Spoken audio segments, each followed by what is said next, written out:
حالا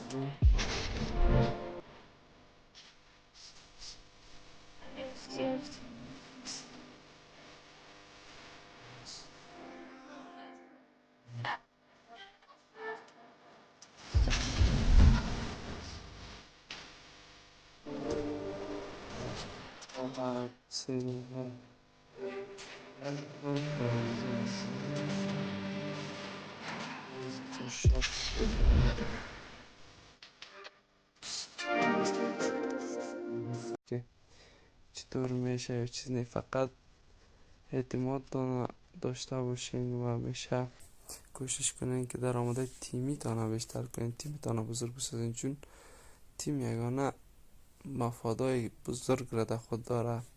پای پول تانا بندازین به خاطر سرمایه گذاری تان، او هم براتان کار میکنه و پول که از دوستا و از رفرال میه این خیلی بالاتر است از دیگه درآمدایی که مثلا روزانه میته. یکم تو $50 به خاطر یکم کم مفاد میده دیگه. ماشاءالله بسیار خوب روان است.